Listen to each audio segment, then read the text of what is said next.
Now that Star Wars Galaxy's Edge is finally open, I do wonder, what will Universal do to combat this besides a coaster that won't stop breaking down?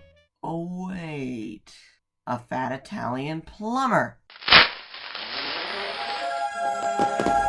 Ladies and gentlemen, boys and girls.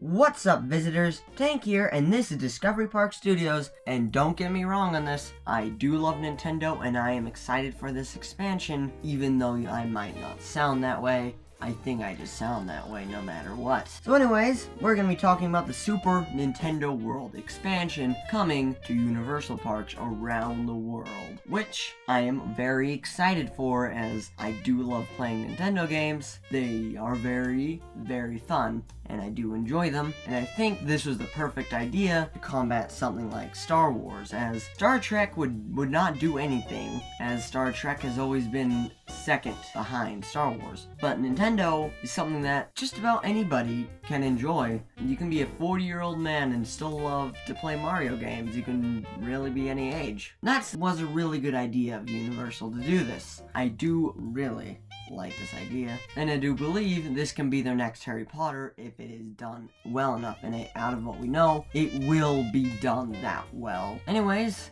let's take a deep dive into Super Nintendo World.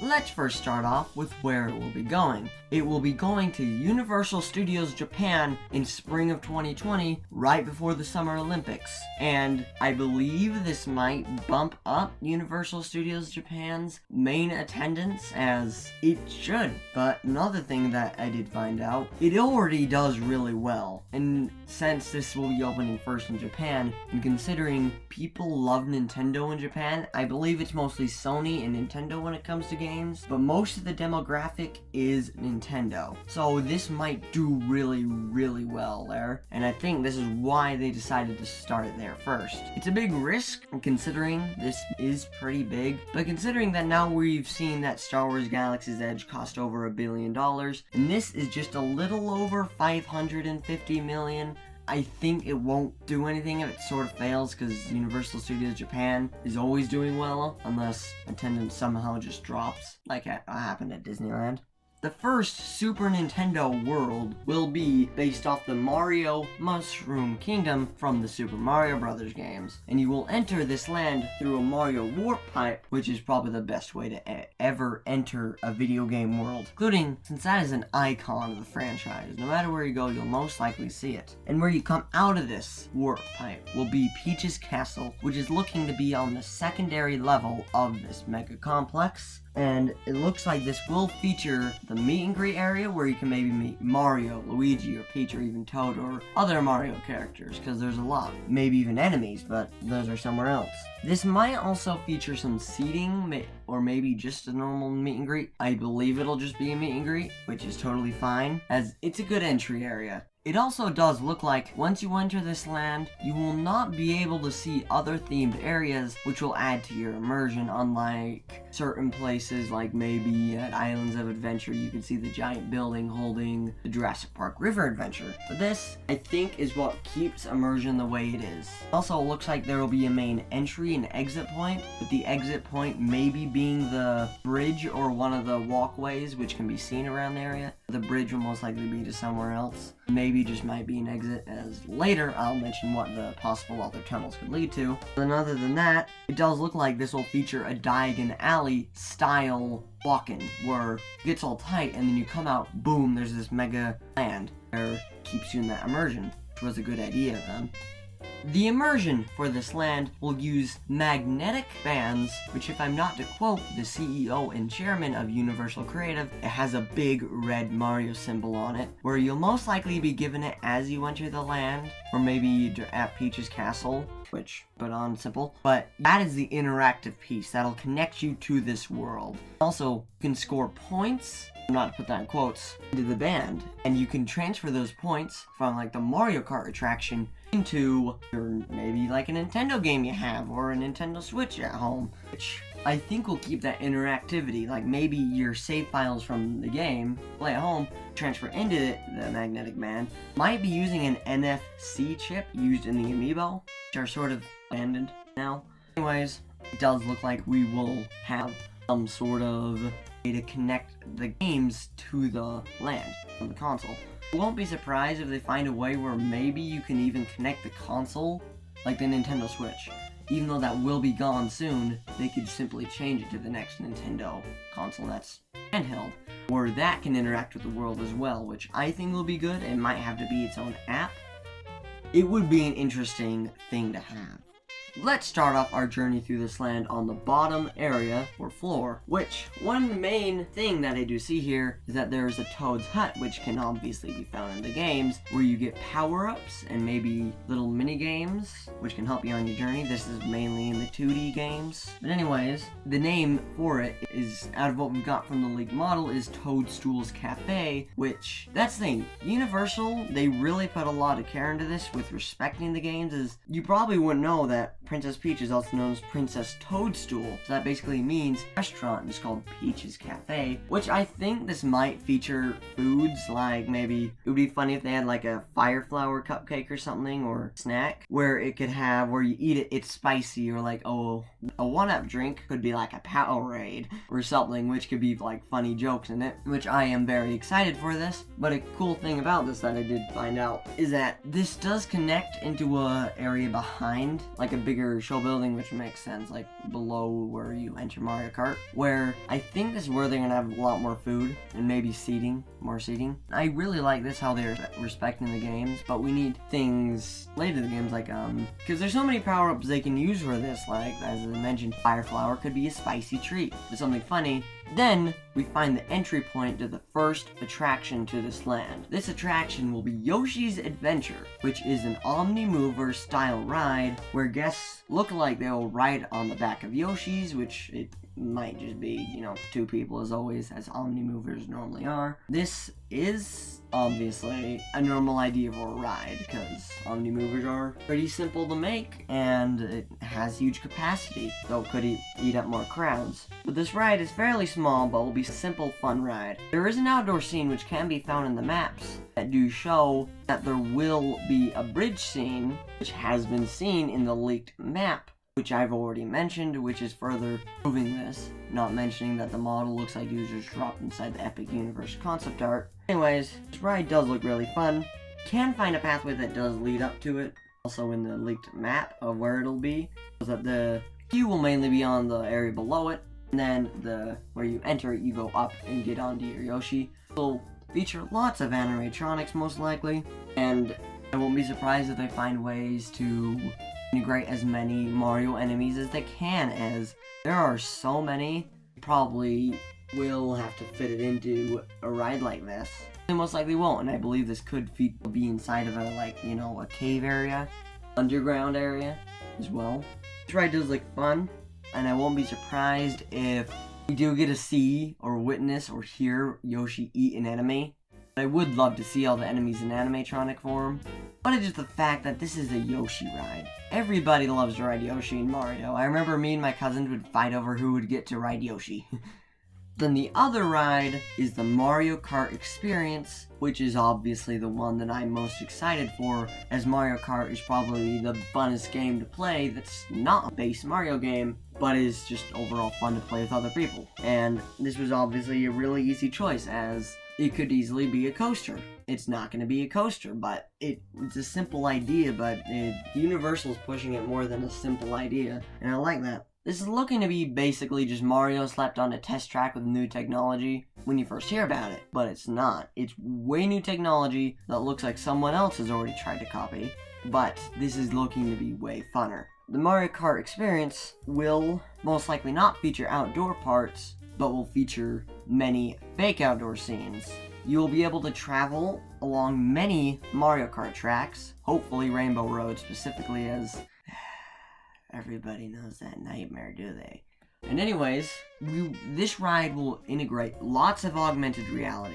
This ride will not use loops, which is a smart idea, as the guests are supposed to wear augmented reality glasses, and those could probably come loose. But the augmented reality glasses will be used to project power-ups, the special items, and possibly other racers. We have seen some leaked concept art of maybe there might be animatronic enemy racers, which I think will be good if the queue goes around a certain area. Also, this ride will most likely use lots and lots of illusions or warp pipe scenes, which we have seen some patents for, which looks like it'll use screens and giant fans to make it seem like you're moving faster and faster. Which this ride is not supposed to move too fast, but I believe this ride will use a lot of things from the Mario Kart world, which then as we finish up the Mushroom Kingdom, we can find many tunnels. Well, will they be little indoor areas? I do believe there will be some, like when the tunnels connect, you know what I mean by like where the walkways are that lead to the bottom area? They could just be entries to the other lands, which are confirmed as there are more phases coming. But other than that, I really think they might have some indoor sections, and obviously some bathrooms. But we can find a bunch of enemies around the place, like Goombas, Piranha Plants, Koopa Troopas, all of them scattered. And even a seating area on a bunch of mushrooms outside of Bowser's Castle. Then we move to Phase 2 of Japan, which will be there in Orlando once Epic Universe opens. Donkey Kong Country, or that's what I think it'll be called, but it is themed to the Donkey Kong Country games. And yes, I do say Donkey Kong in a weird way. But anyways, this will feature an enemy or an ally. I don't know much on the Donkey Kong series, but an animatronic which will be interactive. And it also looks like there will be a hut, Donkey Kong's hut specifically, which might be used as a meet and greet area. Then we can also find a plane, which looks to be Funky Kong's plane, if you know what I mean. Funky Kong, he's interesting. It might be like a gift shop, which I do think that is what it will be. Then we move to the ride here, a roller coaster, the true roller coaster. Donkey Kong Minecart Madness is the rumored title, as this is a Phase 2 attraction, even though I have seen and found test footage of the vehicles in Layton, Utah, which was uploaded about a month ago. Pretty interesting. It looks to be just a normal roller coaster except for one feature. You will be able to jump over things. But what we have seen from patents, it looks like there will be like a fake track and then a real track below, which is where the minecarts are connected to. And either on the way over something when it looks like there's a gap, the secondary track, which is the one that's connected to, will go underneath it, or, well, no, not underneath it. It'll either go underneath it really far down, where the minecarts can maybe, it looks like they could have an extender that pushes it up, so it makes it look like it's jumping, where the secondary track goes up to a wall, rolls up to a wall, goes 90 degrees vertical, and the carts would twist so it still makes it look like they're on the main track, and then it'll make it feel like they're jumping. I think it's more the way where it just has an extender, like a piston or something that pushes it up. It's really still connected to the track, which, that's fine, this sounds fun.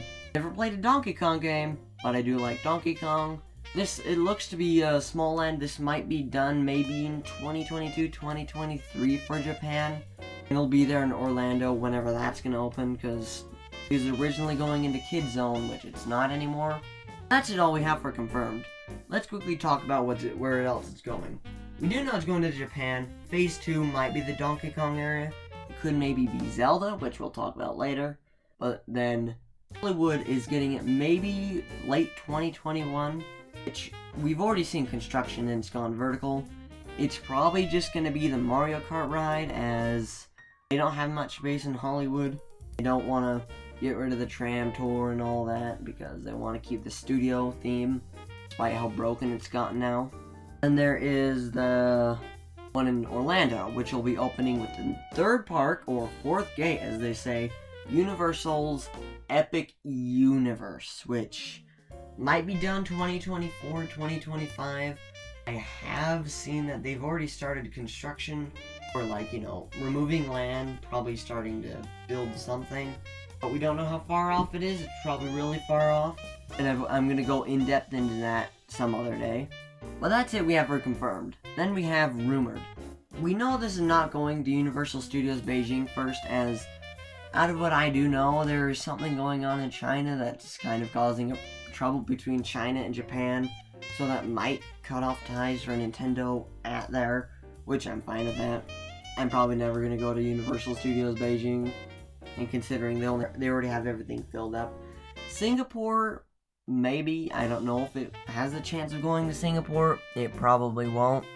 Now to finish everything off, let's talk about the rumored future of Super Nintendo World, as we do know that there's a mega expansion about twice the size right next to Super Nintendo World in Orlando, which just does indicate we will be getting expansions. Let's talk about the first one, which has some legitimacy, or proof, is Legend of Zelda's Hyrule, which is rumored to maybe be the Phase 2 attraction or area coming to Japan, and it could replace Lost Continent in Orlando at Islands of Adventure, which will be the final remnants of that lost area. Which will be fine, because that means Disney could build Beastly Kingdom and burn Avatar to the ground. But anyways, the Zelda one has some legitimacy, or proof, as you do see that they have filed a patent for an augmented reality horse riding attraction, and Legend of Zelda is a fairy tale type game where you do get to ride horses. This could be something like similar to Mario Kart, where you ride on, like, instead you're on a horse and you're like a giant train with everybody, and you go through sets and go through Hyrule. This could maybe be for a Lord of the Rings land, but this most likely will be for Legend of Zelda, considering how much it's been rumored. There is lots of proof for this, as I just said, but it's obviously just a rumor. It could be for anything else. I would rather go for a Legend of Zelda coaster, like high-end thrill coaster, Ganon coaster, maybe a flying coaster. That would be fine with me, including I've never played Legend of Zelda in my life, but I'm totally fine with this. Then the last themed land which could come is the possibility of a Pokemon land, which, ask my friend who loves Pokemon, he would love this. Pokemon, I don't really like Pokemon, so there's a chance that it could be going into where Nintendo World was going to be in Orlando, since it does need help and like no one cares for it anymore, so it probably will go there. Might feature a Pokemon ride. Judging by the success of Pokemon Detective Ryan Reynolds as a furry thingy, it made a lot of money. If I'm correct, just about $500 million, just a little less of that. That's a pretty good success, and even though Warner Brothers might turn it into another cinematic universe as they do to DC, Lego, and Godzilla, all those became cinematic universes from their success. I do suspect we might get a Nintendoverse. Might be short-lived, but this might be some proof that Pokemon could do well, and considering Pokemon is loved by lots of people, this can be very, very true. Which I would love a Pokemon land. I think being able to use Pokemon Go as an interactive piece would be funny, where like the Pokemon you catch in that land could be transferred to Pokemon games, which would be an interesting idea. Then there's other things like we could get a Super Smash Bros. Stage show. We could maybe also get a Kirby ride. F-Zero, we don't know. That's all we know. That's all rumored. Well, this is Tank here, signing off from Discovery Park Studios. Thanks for watching. Goodbye.